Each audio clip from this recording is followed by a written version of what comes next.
मंत्र एक बार मेरे साथ दोहराओ।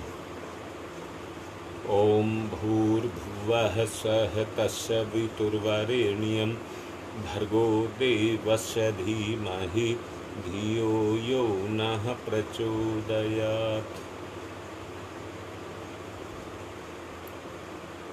सांसारिक क्षेत्र में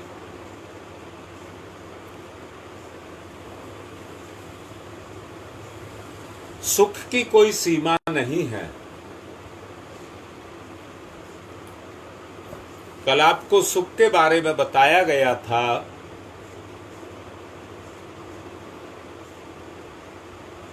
सुख की सांसारिक क्षेत्र में कोई सीमा नहीं है। एक गरीब आदमी 10 रुपए में संतुष्ट है। उसे कहीं 10 रुपए पड़े मिल जाएं तो वो खुश हो जाएगा, और एक आदमी को हजारों रुपए पड़े मिल जाएं तो भी शायद वो खुश ना हो। गरीब आदमी का सुख गरीब के जितना, अमीर आदमी का सुख अमीर के जितना, और एक राजा का सुख राजा के जितना बड़ा होता है। किस पर? इच्छाओं पर निर्भर करता है। इच्छा पर निर्भर करता है। इसलिए सुख का कोई पैमाना नहीं है। दो मनुष्य हैं, दोनों के पास बेटे हैं, बहुएं भी हैं, एक सी परिस्थितियों में रहते हैं, किंतु एक ग्रह कलह से परेशान है और दूसरे के पास धन का भी अभाव है, परंतु अपने बहु बेटों में वो संतुष्ट है।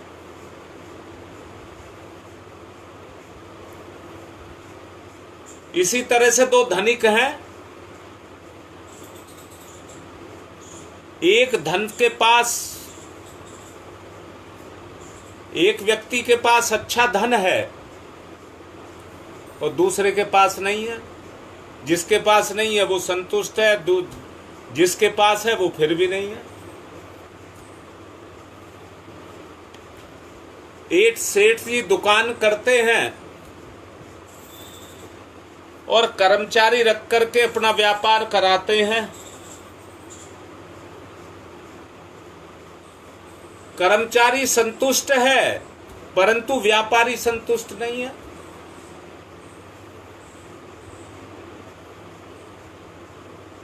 हर एक का अपना पैमाना है।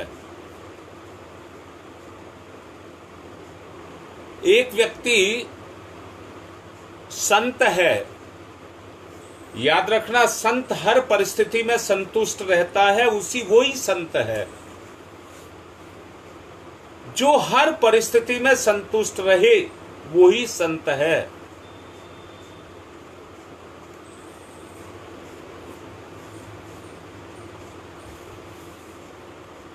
जंगल में भी रहता है, झोपड़ी में भी रहता है, खाने को भी कुछ नहीं है, पर फिर भी संतुष्ट है। ईश्वर पर विश्वास है कि भूखा नहीं रखेगा, अगर रखेगा तो मेरा ही पाप होगा, मेरा पाप कटेगा।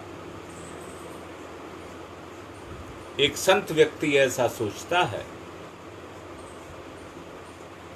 और वो अपने पापों को काटने के लिए ही संत मत को या संत के पथ को वर्ण करता है।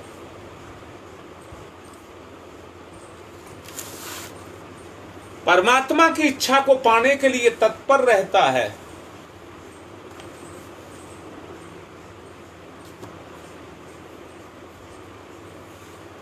सुख दुख इसलिए कल्पित हैं कि वो एक ही मनोवृत्ति के घटने से और बदलने में आपस में रूप परिवर्तन करते रहते हैं। कभी कभी आती है तो दुखी रहते हैं, और कभी कुछ सुख आप में बदलता है तो वो सुखी हो जाते हैं।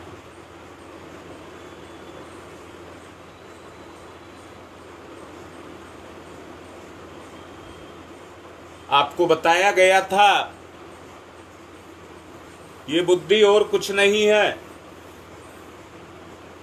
कल्पनाओं का भंडार है जिसको हमने संजो करके रखा है।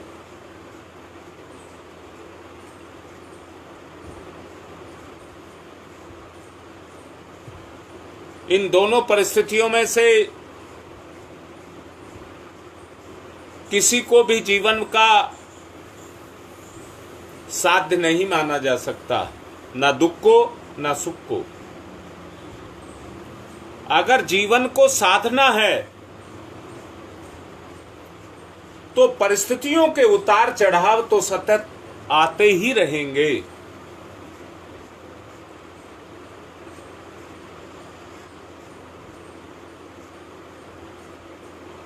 जिस तरह से बहता हुआ जल है परंतु उसमें लहरें भी उठती हैं। अगर जल बहेगा तो लहर उठेगी, उसे रोका नहीं जा सकता।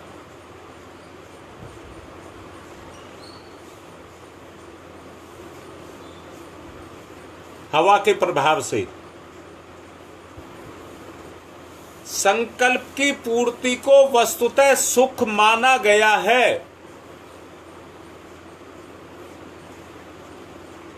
किंतु इसका सदैव रहना संभव नहीं है।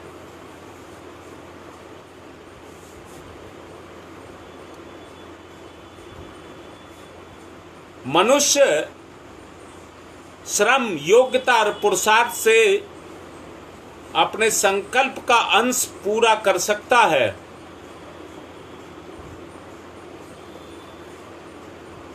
किंतु संकल्पों की पूर्ति में परिस्थितियों की अनुकूलता भी अपेक्षित है।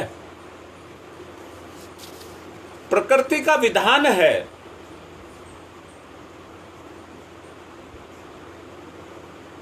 वो ये है, प्रकृति परिस्थिति तो पैदा कर सकती है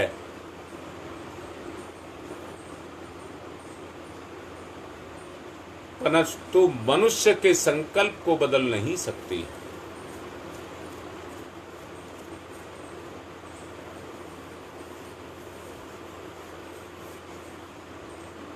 संकल्प व्यक्ति के व्यक्तिगत होते हैं,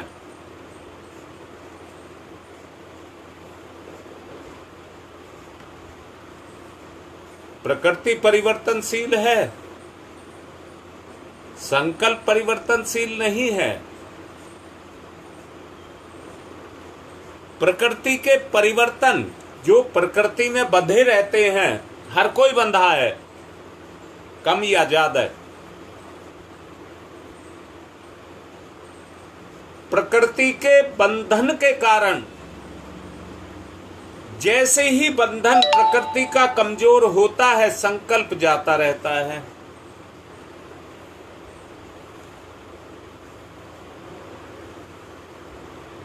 हम संकल्प से बंधे हैं। जो स्वेच्छाचारिता करता है, जो किसी मर्यादा में नहीं बंधता,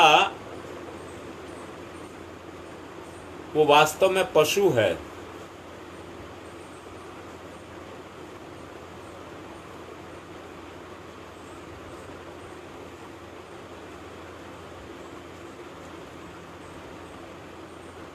प्रत्येक परिस्थिति में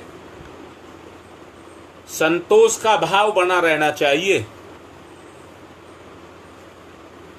वही हमारे लिए श्रेयस्कर है। ऐसा ना किया जाए तो मनुष्य के जीवन में निरे दुख ही दुख, अभाव ही अभाव और विपदाएं विपदा के भंडार लगते चले जाएंगे।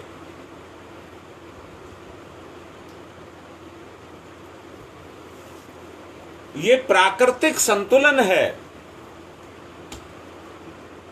जो संकल्प के रूप में उतार चढ़ाव लेकर के आता है,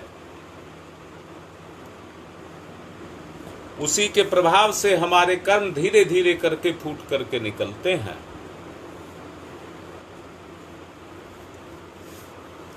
संतोष करने का अर्थ है अपने प्रकृति के साथ मित्रता कर लेना, अपनी ही प्रकृति के साथ में मित्रता कर लेना, ये संतोष है। कुछ दिन इस तरह अभ्यास करते हैं, सुख और दुख दोनों का स्तर समान हो जाता है।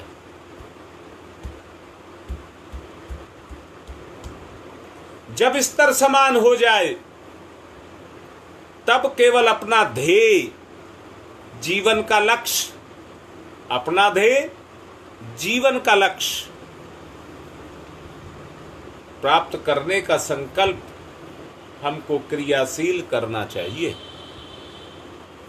शक्ति बराबर की हो गई,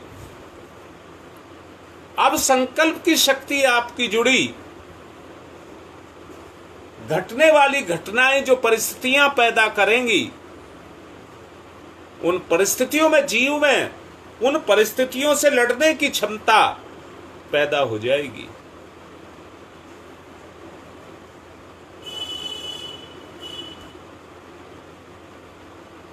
दुख सुख इनसे किसी की भी प्रभाव में नहीं आना चाहिए, या इनका प्रभाव हमारी चेतना पर नहीं पड़ना चाहिए। दुख अपनी जगह, सुख अपनी जगह, कर्म अपनी जगह।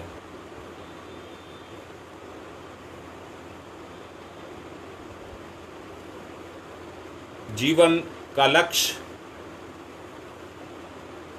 एक ही है कि हम सफलता की चरम सीमा तक पहुंचें।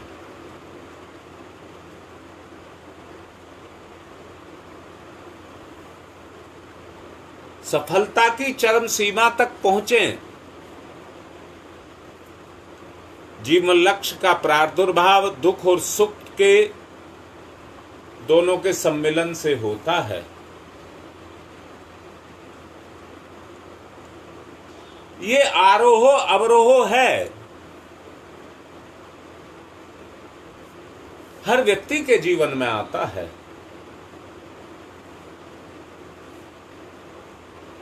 संकल्प की पूर्ति के बाद जो जीवन में और जड़ता आ जाती है, जिसके कारण दुख सार्थक नहीं होता, सुख सार्थक नहीं होता, सुख का सदुपयोग अपनी उदार जागृत भावना के साथ हमें करना चाहिए।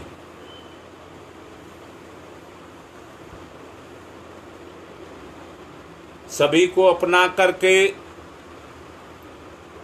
सबके साथ अपनेपन का भाव रख करके मिले जुले उस सुख को सबको बांटना चाहिए।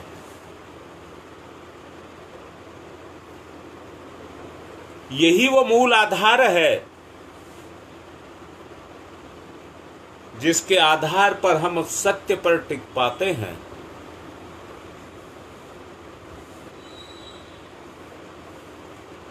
विपरीत परिस्थिति में भी अपना करके आत्मभाव को फैलाने का माध्यम बनाते हैं। यदि केवल सुख का प्रयोग अपने लिए ही करें तो व्यक्ति भोग के बंधनों में बंध जाता है। मनुष्य जीवन पाने के बाद व्यक्ति यही गलती अपने जीवन में करता है।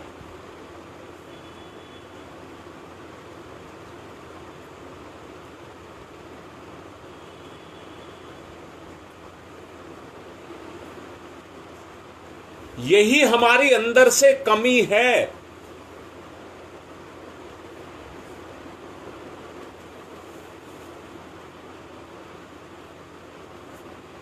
बंधनों को सीमित रखा जाए।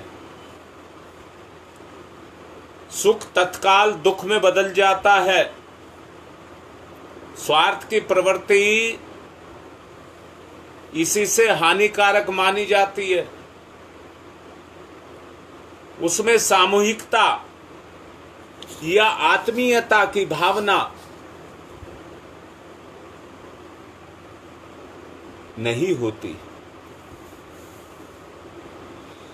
भेदभाव की नीति अपनाई जाती है।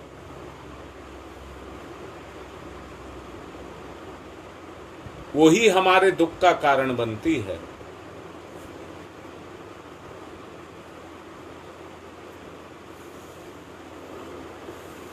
जो हमारे पतन का साधन बनती है।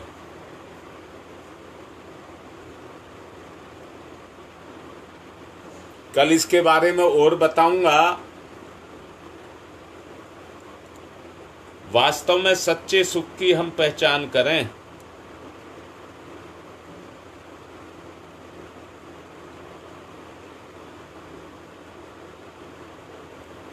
सच्चा सुख अगर हमें एक बार मिल गया, फिर किसी भी सुख को पाने की कामना नहीं रह जाएगी। सब अपने आप पूरे हो जाएंगे।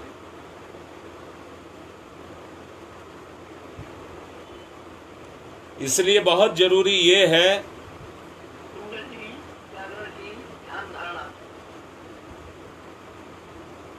कि हमें सुख की परिकल्पना संकल्प के साथ करनी चाहिए और उसका सदुपयोग करना चाहिए। अब ध्यान करिए।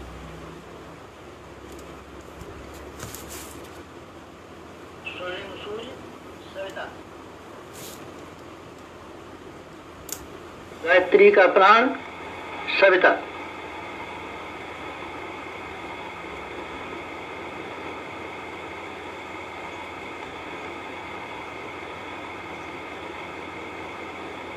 सविता इष्ट, लक्ष्य, उपास्य।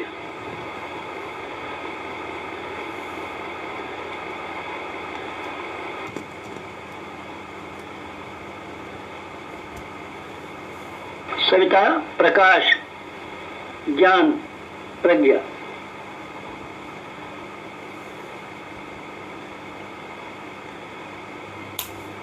सविता अग्नि,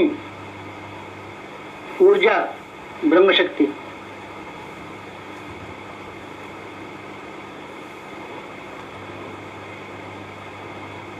सविता ब्रह्म, सविता वर्चस्व, ब्रह्म वर्चस्व सविता।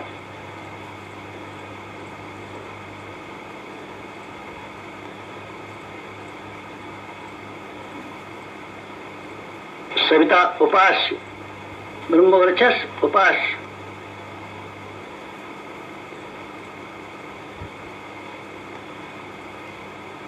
एकत्व, अद्वैत। साधक का सविता को समर्पण।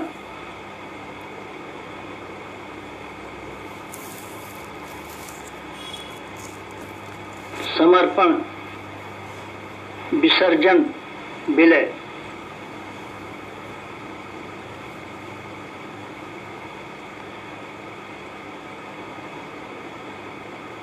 साधक सविता एक,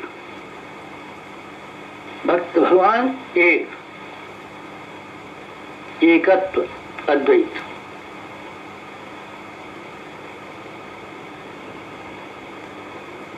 कुंडलिनी जागरण। कुंडलिनी जीवनी शक्ति। कुंडलिनी अंतः ऊर्जा।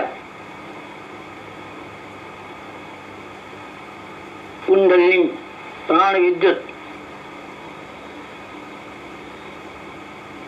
कुंडलिनी योगाग्नि।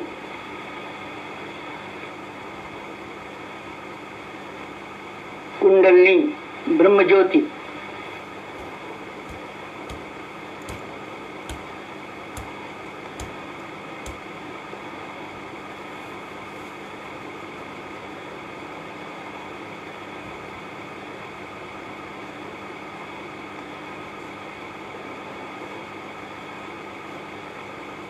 सविता शक्ति का कुंडलिनी क्षेत्र में प्रवेश।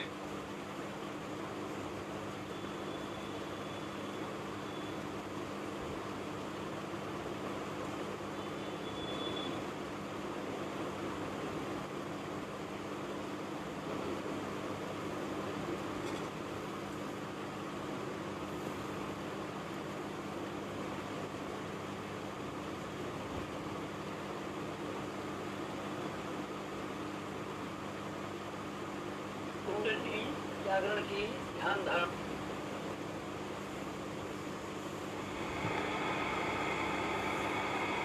मेरुदंड मार्ग के 60 चक्रों का भेदन।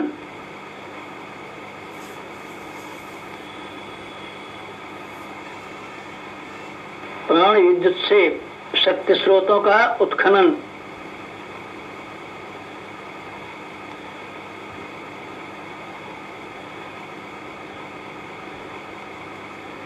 चक्र भेद, शब्द भेद, लक्ष्य भेद।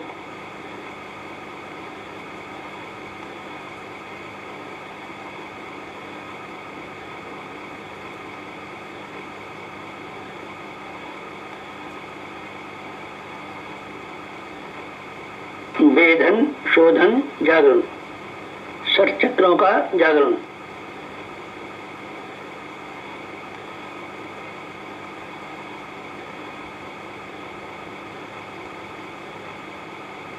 मूलाधार चक्र जागरण।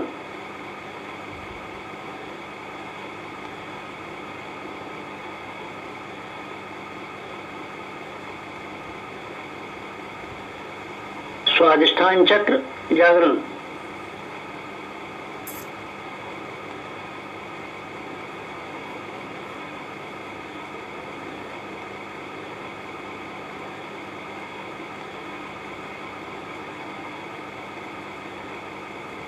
मणिपुर चक्र जागरण।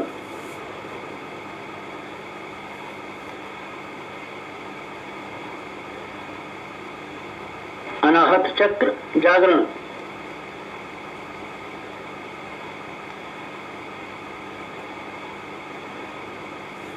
विशुद्धि चक्र जागरण।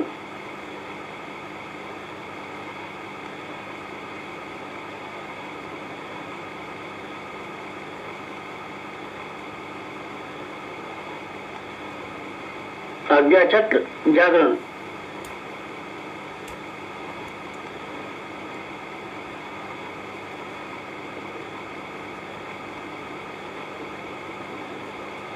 षट चक्र जागरण। कुंडलिनी जागरण।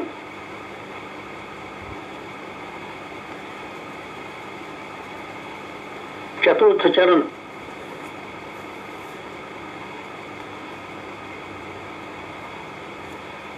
विस्तरण।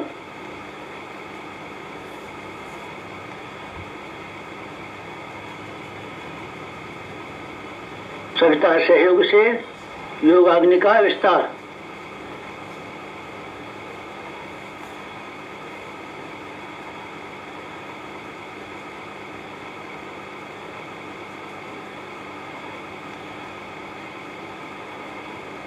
मूलाधार का आत्मसत्ता में विस्तार।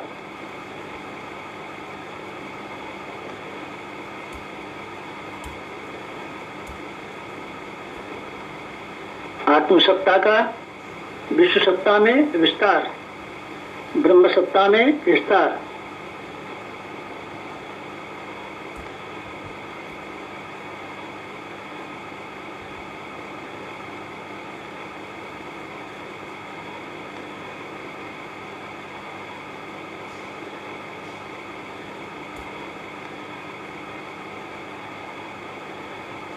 चिंगारी का दावानल में विस्तार।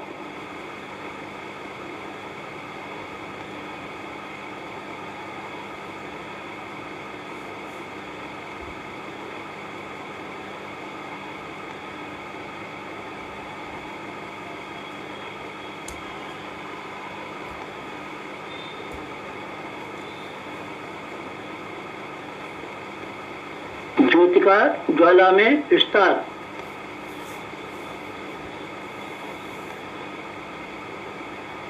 मूलाधार का आत्मसत्ता में, आत्मसत्ता का विश्व सत्ता में, ब्रह्म सत्ता में,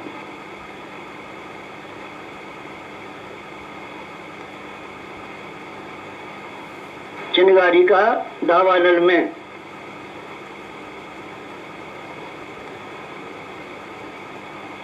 ज्योति का ज्वाला में विस्तार, विस्तरण, जागरण, कुंडलिनी जागरण।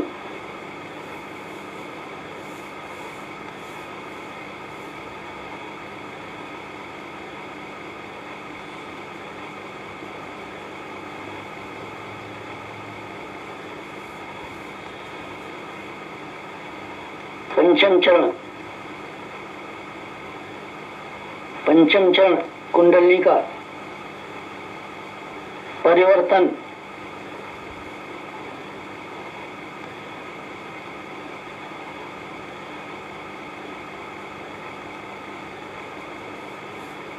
मूलाधार का सहस्रार में परिवर्तन,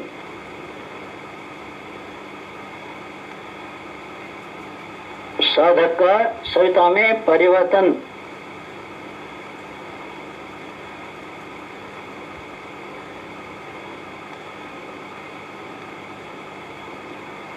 आत्म ज्योति का ब्रह्म ज्योति में परिवर्तन,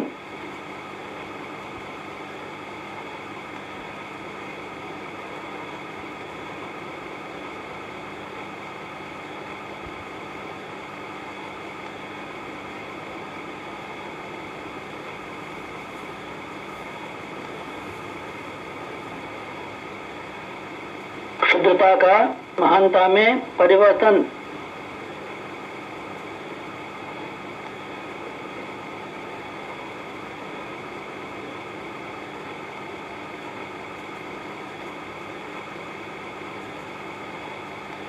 कामना का भावना में परिवर्तन,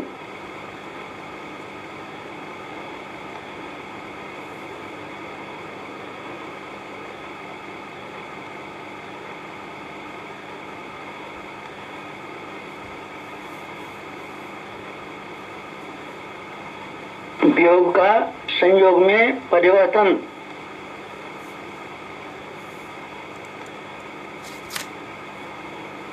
नर का नारायण में परिवर्तन,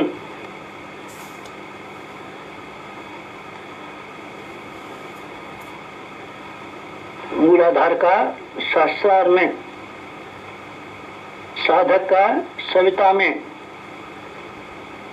क्षुद्रता का महानता में, कामना का भावना में परिवर्तन,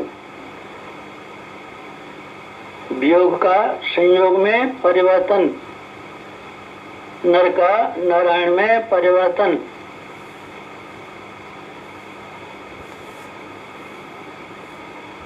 परिवर्तन, संवर्धन, जागरण, कुंडलिनी जागरण।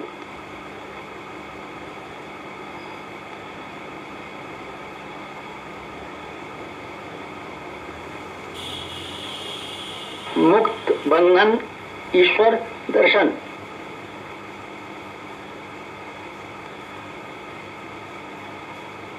कुंडलिनी जागरण, जीवनी शक्ति जागरण, अंत ऊर्जा जागरण,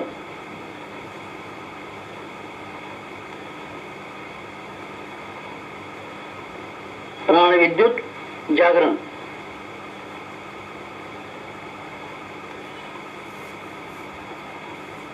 योगाग्नि जागरण, ब्रह्मज्योति जागरण,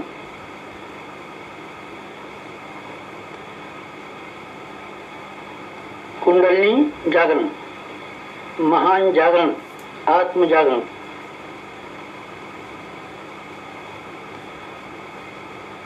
ओम तमसो मा ज्योतिर्गमय तम तमसो मा ज्योतिर्गमय तमसो मा ज्योतिर्गमय असतो मा सद्गमय असतो मा सद्गमय असतो मा सद्गमय ॐ मृत्योर्मा मृतङ्गमय मृत्योर्मा मृतङ्गमय मृत्योर्मा मृतङ्गमय तमसो मा तमसो मा तमसो मा ज्योतिर्गमय ज्योतिर्गमय ज्योतिर्गमय तमसो मा ज्योतिर्गमय। पंचोंकार पंच कुंडली जागरण के 5 चरण पंचोंकार।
दोनों हाथ रगड़ें, मुखमंडल पर फिराएं और शवासन कर लें।